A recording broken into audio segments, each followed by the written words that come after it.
Guys, आप सभी का हमारे YouTube चैनल नीलम क्लासेस में स्वागत है। हम आपके लेकर आए हैं CDP के कुछ मोस्ट इंपॉर्टेंट क्वेश्चन जो आपके प्रीवियस एग्जाम में पूछे जा चुके हैं। हम उन्हीं क्वेश्चन को डिस्कस करेंगे जो आपके एग्जाम में आपको देखने को मिलेंगे। तो चलिए शुरू करते हैं। हमारा फर्स्ट क्वेश्चन क्या कहता है, अभिकथन यानी कि एजर्सन क्या कहता है कि एक बच्चे के शारीरिक विकास की दिशा पूरी तरह से उसके जन्म के समय निश्चित हो जाती है। क्या कह रहा है क्वेश्चन हमारा, अभिकथन यानी कि एजर्सन क्या कहता है कि एक बच्चे के शारीरिक विकास की दिशा पूरी तरह से उसके जन्म के समय निश्चित हो जाती है। तो बच्चे के शारीरिक विकास, जो शारीरिक विकास है उसके जन्म के समय पूरी तरह थोड़ी ना निश्चित होता है। ये तो हमारा इनकरेक्ट है, क्योंकि बच्चे का अच्छा वातावरण मिलेगा, खाने पीने की अच्छी चीज़ें मिलेंगी तो उसकी हेल्थ अच्छी हो जाएगी। एक्सरसाइज करेगा तो उसका विकास, जो शारीरिक विकास है वो अच्छा नहीं हो जाएगा। वो तो कह रहा है कि जन्म के समय ही निश्चित होता है, तो ये इनकरेक्ट है। तर्क यानी कि रीजनिंग क्या कहता है कि केवल आनुवंशिकता ही एक मात्र कारक है जो बच्चों के विकास के लिए उत्तरदायी है। तो केवल तर्क यानी कि रीजनिंग क्या कहता है कि केवल आनुवंशिकता ही ऐसा एक मात्र कारक है जो बच्चों के विकास के लिए उत्तरदायी है। तो केवल आनुवंशिकता ही नहीं है, हेरिडिटी और इन्वायरमेंट दोनों का होना जरूरी होता है। क्या होता है बच्चे के विकास के लिए, आनुवंशिकता और वातावरण दोनों का होना जरूरी होता है। तो हमारा ए भी इनकरेक्ट है और हमारा आर भी इनकरेक्ट है। तो ऑप्शन बी हमारा करेक्ट हो जाएगा कि ए और आर हमारे दोनों गलत है। आगे देखते हैं अपना अगला क्वेश्चन, मध्य बाल्यावस्था के दौरान डैश जो कि सामाजिकरण का प्राथमिक कारक है एक महत्वपूर्ण भूमिका निभाना जारी रखता है, लेकिन जो कि सामाजिकरण का द्वितीयक कारक है डैश भी महत्वपूर्ण भूमिका निभाते हैं। क्या कह रहा है क्वेश्चन हमारा कि मध्य बाल्यावस्था के दौरान डैश जो कि सामाजिकरण का प्राथमिक कारक है एक महत्वपूर्ण भूमिका निभाना जारी रखता है, लेकिन जो कि सामाजिकरण का द्वितीयक कारक है डैश भी महत्वपूर्ण भूमिका निभाते हैं। यानी कि क्या कह रहा है कि जो मध्य बाल्यावस्था है यानी कि मिडिल चाइल्डहुड है, जो 6 से 12 वर्ष तक के जिसमें बच्चा होता है, कितने वर्ष तक का होता है, 6 से 12 वर्ष तक के, उसके लिए प्राथमिक कारक यानी कि क्या कह रहा है कि प्राथमिक कारक जरूरी है। तो प्राथमिक कारक क्या होगा, फिर कह रहा है लेकिन सामाजिकरण कारक भी जरूरी है। प्राथमिक कारक क्या होता है, सामाजिक कारक क्या होता है, तो प्राथमिक कारक जो होता है वो क्या होता है, परिवार होता है। और द्वितीयक कारक में कौन कौन से आ जाएंगे, साथी, मीडिया, लाइब्रेरी, यूट्यूब, धार्मिक स्थल, बुक, ये सब क्या है, ये सब द्वितीयक कारक हैं। तो अब हम ऑप्शन में देखेंगे तो ऑप्शन ए कहता है कि परिवार, तो और परिवार, साथी और मीडिया, तो ऑप्शन ए ही हमारा करेक्ट हो जाएगा, क्योंकि पहले प्रथम पूछा ना प्राथमिक कारक, तो पहले परिवार आ जाएगा और द्वितीयक किस में आ जाएंगे, साथी और मीडिया हो जाएगा। ऑप्शन बी इनकरेक्ट हो जाएगा क्योंकि उसमें पहले ही साथी दिया हुआ है, लेकिन प्राथमिक कारक हमारा क्या है, परिवार है। तीसरे में मीडिया दिया हुआ है प्राथमिक कारक, तो ये भी इनकरेक्ट है। चौथा डी है, डी क्या कहता है, विद्यालय, तो विद्यालय नहीं है, प्राथमिक कारक है ना, पहले प्राथमिक पूछा गया है, तो प्राथमिक कारक हमारा विद्यालय नहीं है, परिवार है, तो ये भी इनकरेक्ट है। प्राथमिक कारक हमारे सिर्फ परिवार है।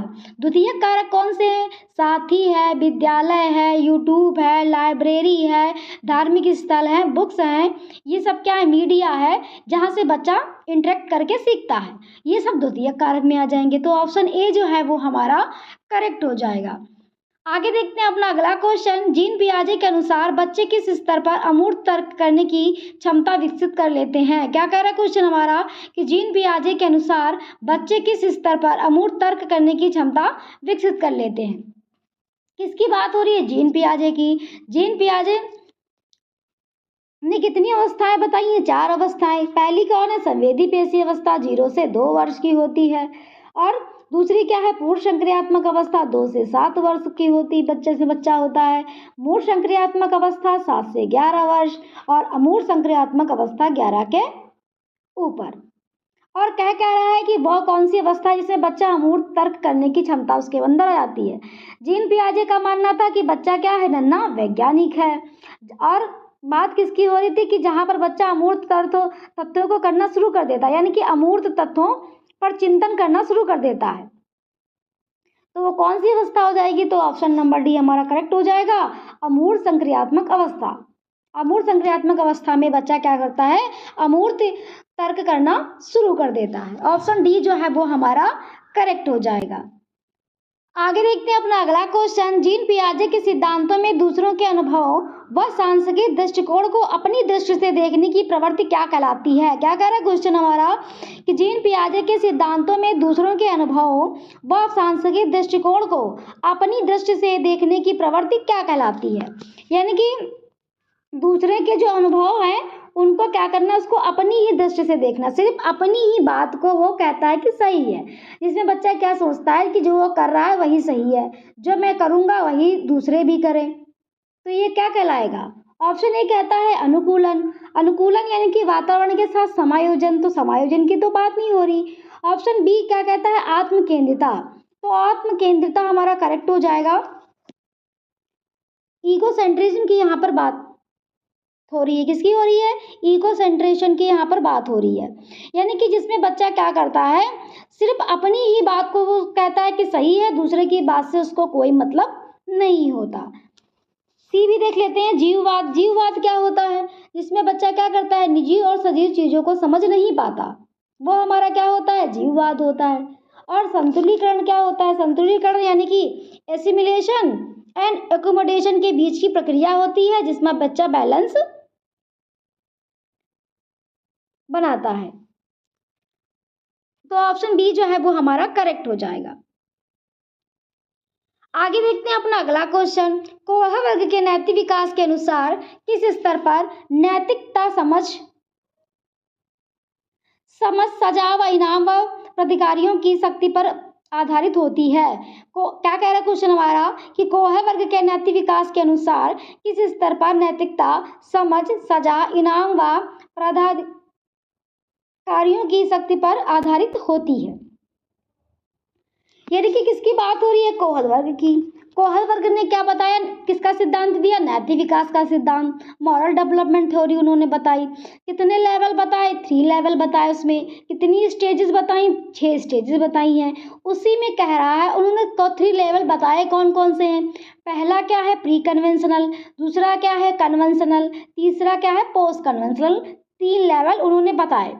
इसमें वो कह रहे हैं कि वो कौन सा स्तर यानी कि लेवल है जिसमें बच्चा सजा समझ और इनाम की बात जिसमें हो रही है। तो ऑप्शन ए कहता है उत्तर पारंपरिक स्तर, तो उत्तर पारंपरिक स्तर की तो बात नहीं हो रही, पोस्ट कन्वेंशनल की। ऑप्शन बी कहता है पूर्व पारंपरिक स्तर, तो ऑप्शन बी जो है वो हमारा करेक्ट हो जाएगा कि पूर्व पारंपरिक स्तर की यहाँ पर बात हो रही है। आगे देखते हैं अपना अगला क्वेश्चन। संज्ञानात्मक विकास में भाषा जैसे सांस्कृतिक साधनों के महत्व का डैश ने अपने डैश सिद्धांत पर प्रस्तावित किया। क्या कह रहा है क्वेश्चन हमारा कि संज्ञानात्मक विकास में भाषा जैसे सांस्कृतिक साधनों के महत्व का डैश ने अपने डैश सिद्धांत में प्रस्तावित किया। तो किसने बात की भाषा और संस्कृत की, लेव वाइगोस्की ने। कल्चरल टूल्स की किसने बात की, यानी कि सांस्कृतिक साधनों की किसने बात की, लेव वाइगोस्की ने।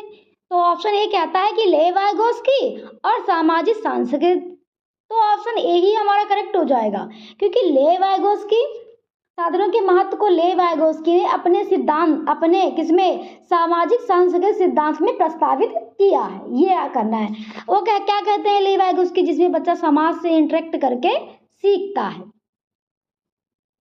तो ऑप्शन ए हमारा करेक्ट है। बी भी देख लेते हैं, लेव वाइगोस्की व्यवहारवादी, इनकरेक्ट। जीन पियाजे की बात ही नहीं हो रही थी, और जीन पियाजे सांस्कृतिक नहीं, लेव वाइगोस्की। सामाजिक सांस्कृतिक सिद्धांत किसने दिया, लेव वाइगोस्की ने दिया। तो ऑप्शन ए जो है वो हमारा करेक्ट हो जाएगा। आगे देखते हैं अपना अगला क्वेश्चन। एक प्रगतिशील कक्षा में शिक्षिका। क्या कह रहा है क्वेश्चन हमारा कि एक प्रगतिशील कक्षा में शिक्षिका, यानी कि किसकी बात हो रही है, प्रोग्रेसिव क्लासरूम की बात हो रही है।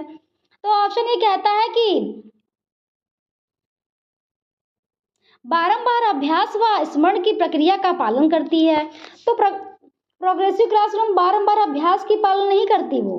ऑप्शन बी क्या कहता है कि बच्चे की रुचि के अनुरूप करके सीखने की पद्धति का पालन करती है। तो ऑप्शन बी जो है वो हमारा करेक्ट हो जाएगा, क्योंकि प्रोग्रेसिव क्लासरूम क्या है कि जिसमें बच्चे रुचि लेकर के सीखें, उस पद्धति का वो पालन करती है। ऑप्शन बी जो है वो हमारा करेक्ट हो जाएगा। आगे देखते हैं अपना अगला क्वेश्चन। खुद को समझने व अपने विचार, संवेग, भावनाओं, अभिप्रेरणा को पहचानने के कौशल किस प्रकार की बुद्धि में शामिल हैं। क्या कह रहा है क्वेश्चन हमारा, खुद को समझने व अपने विचार, संवेग, भावनाओं, अभिप्रेरणा को पहचानने के कौशल किस प्रकार की बुद्धि में शामिल हैं। तो किसकी बात हो रही है यहाँ पर? बुद्धि की बात हो रही है, यानी कि बहुबुद्धि सिद्धांत की बात हो रही है। बहुबुद्धि सिद्धांत किसने दिया? हार्वर्ड गार्डनर ने दिया। उन्होंने कितनी बुद्धि बताई? 8 प्रकार की बुद्धि बताई।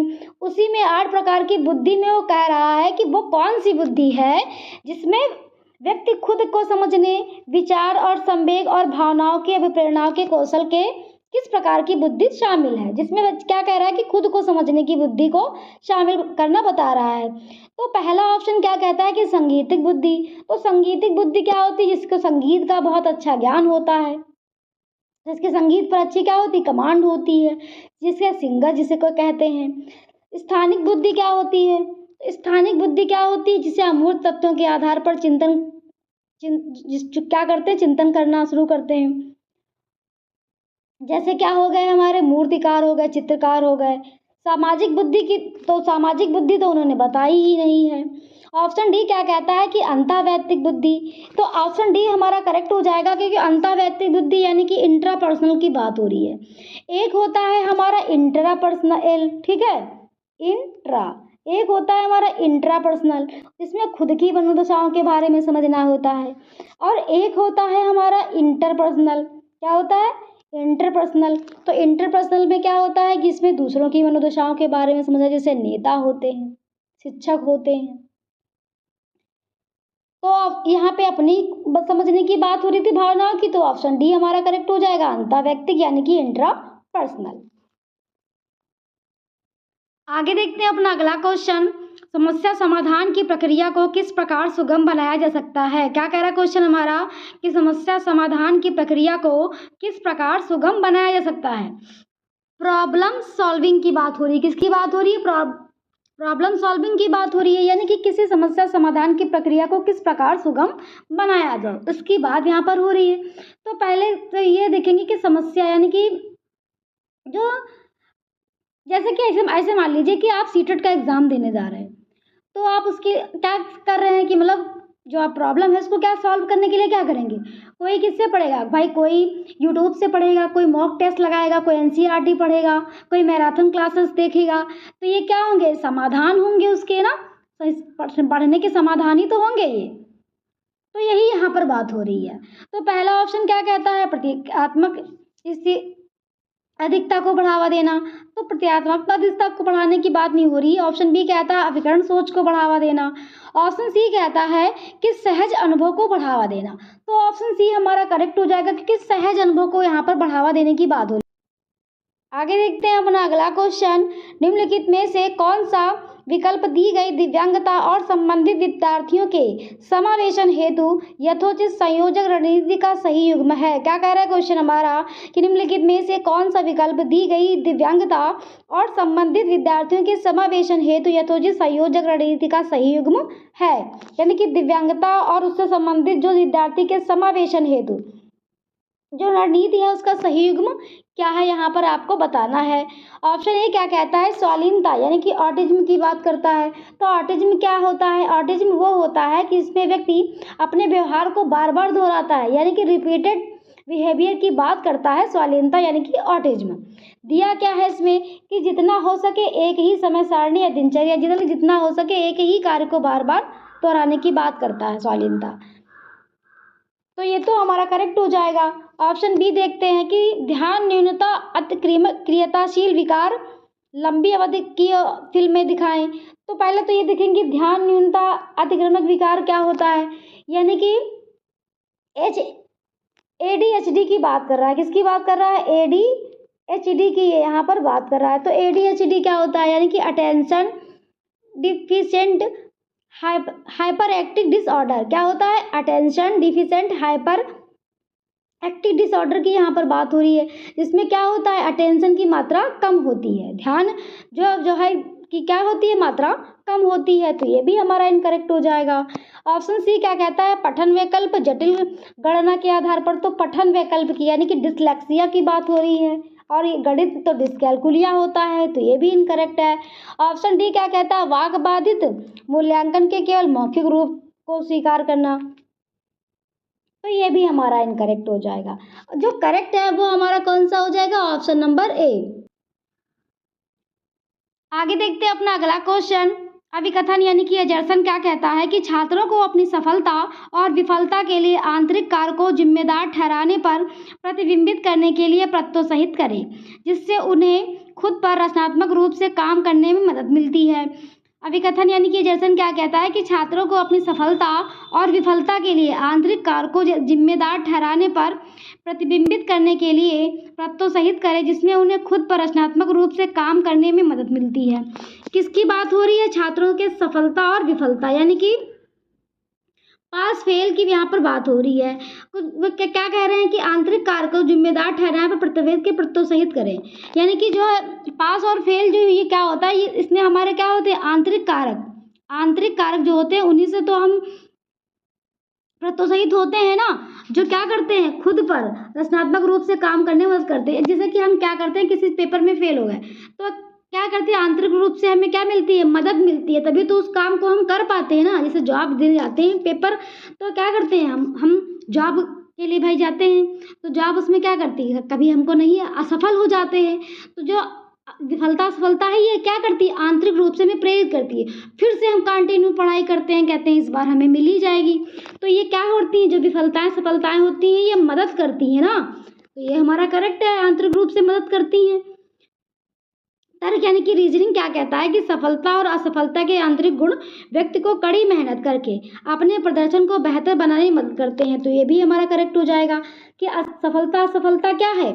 आंतरिक रूप से व्यक्ति क्या होता है? प्रेरित होता है, फिर वो क्या करता है? कड़ी मेहनत करता है, जिससे वो क्या कर सके? बेहतर प्रदर्शन कर सके। तो ए भी करेक्ट है और बी भी करेक्ट है हमारा, और व्याख्या भी कर रहा है, तो ऑप्शन बी जो है वो हमारा करेक्ट हो जाएगा। ए और आर दोनों सही हैं, आर ए की सही व्याख्या करता है।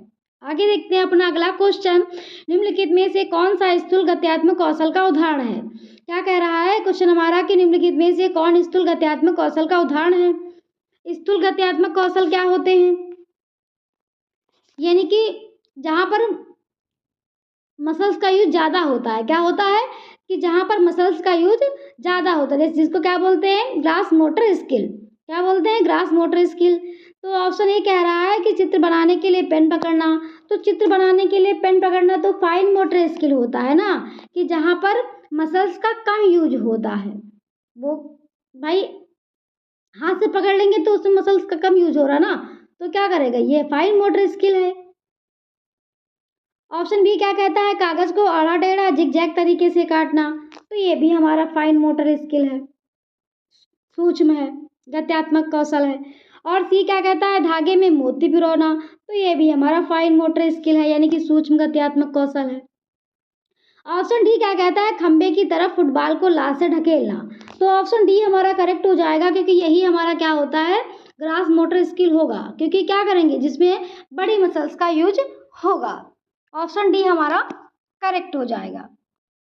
आगे देखते हैं अपना अगला क्वेश्चन। अभिकथन यानी कि एजर्सन क्या कहता है कि किसी संप्रत्यय को सीखने के समय अध्यापिका द्वारा विद्यार्थियों को सवाल पूछने और अपने संदेहों को स्पष्ट करने के लिए प्रोत्साहित किया जाना चाहिए। अभिकथन यानी कि एजर्सन क्या कहता है कि किसी संप्रत्यय को सीखने के समय अध्यापिका द्वारा विद्यार्थियों को सवाल पूछने और अपने संदेशों को स्पष्ट करने के लिए प्रोत्साहित किया जाना चाहिए। किसकी बात हो रही है? कि जो है किसी संप्रत्यय को अगर आपको बच्चे को सीख रहा है तो अध्यापिका को क्या करना चाहिए? सवाल पूछकर अपने उनको क्या करना चाहिए? मतलब अपने संदेशों को स्पष्ट करने, इसके लिए क्या करना चाहिए? प्रेरित करना चाहिए विद्यार्थियों को। तो ये हमारा करेक्ट है कि विद्यार्थी क्या करें? सवाल पूछे, उनके लिए अध्यापिका को क्या करना है? प्रेरित करना है। तर्क यानी कि रीजनिंग क्या कहता है कि सवाल पूछना समालोचनात्मक चिंतन के विकास में बाधा पैदा करता है। तर्क यानी कि रीजनिंग क्या कहता है कि सवाल पूछना तर्क यानी कि रीजनिंग क्या कहता है कि सवाल पूछना समालोचनात्मक चिंतन के विकास में बाधा पैदा करता है। तो बाधा नहीं पैदा करता, समालोचनात्मक चिंतन को बढ़ावा देता है। तो ए हमारा इनकरेक्ट है, बी हमारा इनकरेक्ट है। तो ऑप्शन सी हमारा करेक्ट हो जाएगा कि ए सही है और आर गलत है। आगे देखते हैं अपना अगला क्वेश्चन। प्रारंभिक बाल्यावस्था में वृद्धि डैश और सोच डैश है, जबकि मध्य बाल्यावस्था में वृद्धि सोच डैश और सोच डैश है। क्या कह रहा है क्वेश्चन हमारा कि प्रारंभिक बाल्यावस्था में वृद्धि डैश और सोच डैश है, जबकि मध्य बाल्यावस्था में वृद्धि डैश और सोच डैश है।